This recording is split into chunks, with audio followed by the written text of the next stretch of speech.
What opiates felt like to me was relief. You know, you hear, oh God, I love the feeling. I love this. I love being high. I love not now. You know, it's not a matter of loving anything. It was just it. It was my life. If I didn't have it, I felt tortured.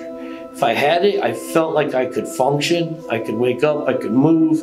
You know, it's a matter of it's my insulin, it's my heart pills, it's my life. Without it, I feel like I want to die. With it, I felt like, okay, I can move along today. You know, when I first started, opiates felt great. You know, I'd get up, I'd take a pill, or, you know, I'd snort one, and I'd be good to go. You know, I was on top of the world. That don't last. You know, the fun don't last.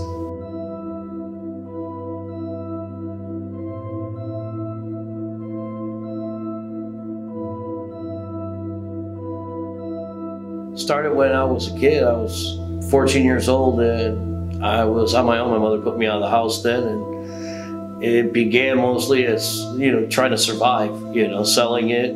My typical day was I'd wake up and I'd have to instantly, I'm on the move, I gotta find something. You know, you start to feel sick, you know, your nose starts running at first. You know, as soon as I can find something, I'd have to find, you know, the money to get it. So I have to start lining up what I could do. Then you start getting your cramps in your stomach, and it just gets worse from there. You start sweaty, you start shaking, your entire body just feels like it just wants to give up on you. That became my whole day. By the time I can get the money together, go get my dope, it's right back to, you know, using and out for the night, start over the next day. October 1999. I had gotten invited to an after-hours party that the band was putting on, you know, in North Toledo. Go into the house, and after about 20 minutes, it became obvious, you know, the people who were asking me to bring some dope with me didn't have the money. It was a setup. You know, I was trying to leave, and they wouldn't let me leave the house, so it became a huge fight. And it became vicious. I was stabbed in the face, stabbed in the back of the head 8 times. You know, they slit my throat twice. You know, somebody shattered a bottle and just started jabbing me with it. They had cut right near my artery here and nicked it.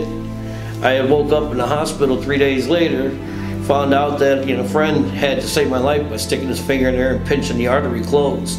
I had 64 staples across my throat holding it shut. I hate to say it, but when I woke up, my first thought was, did they get my drugs? That was my first thought. You know, I was on parole at the time still. You know, I should have been thinking about, oh my God, I almost died. Oh my God, I could go back to prison for this. But my first thought was, did they get my drugs? You know, my life was always a party life. I used to ride for the Wheelers Motorcycle Club, and hey, it's a party every day. I didn't get clean until the night that my brother killed himself. He couldn't beat his addiction, and he allowed it to, you know, it was it. I can't win, I just quit.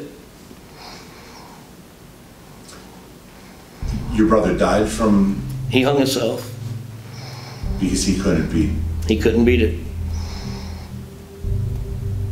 Sorry to hear about that. And that's when it hit you?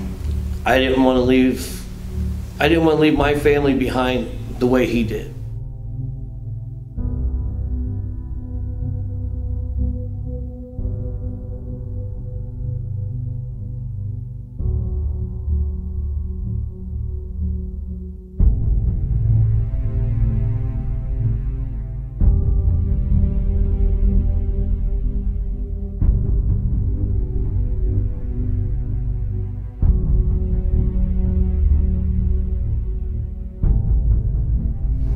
I thought I was being clean, but there's still, you know, habits that you don't realize you have. You know, I haven't done anything with my life. I've been stuck. I haven't went anywhere. I haven't grown. I've used the same excuses that I used my entire life as an addict. You know, just because I'm not using today doesn't mean that I'm not going to use tomorrow. If I'm just sitting there at home every day, and the only thing you do and the only place you go is to a meeting or you go see your counselor, those are great places to go, but what am I going to do with the other 23 hours a day? You know, I had to make this change.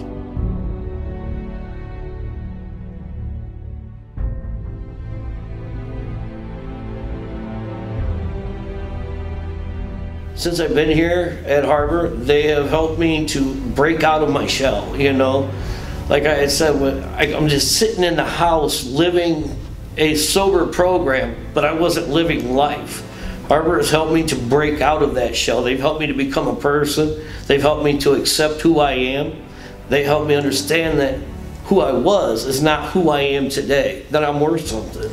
You know, I hear it all the time from, you know, especially from Darlene. You know, you deserve this. You're worth something. You know, they've helped me to understand the things that I am capable of doing that I didn't know I could in the past. They've helped me, you know, to become a better person.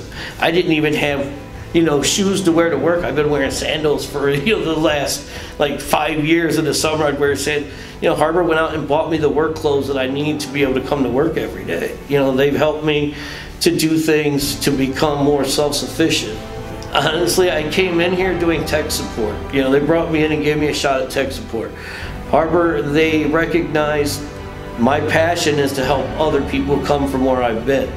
They actually paid for me to start my counseling degree so that I can become a CDCA, you know, Chemical Dependent Counseling Assistant. I'm currently halfway through phase 1 of this program, you know, so I can get my state license and actually move on and make that my career, you know, to do something helping other people and help myself at the same time. They gave me an opportunity, and if I'm here working today, I know I'm not out there using. And if I know I want to keep this job tomorrow when I leave, I know I better not go out and use, you know. I better turn and go straight to my house. Because as an addict, we don't know what we're going to do, you know. I leave here in the parking lot. If I go left, I'm going to my old dealers. I'm going to my old life. I'm going to the old choices. I may be going back to prison. I may be going to the morgue today. I could turn right and I get to go home and hold my kids tonight. I get to lay down and hug my wife tonight. I get to show up to work tomorrow.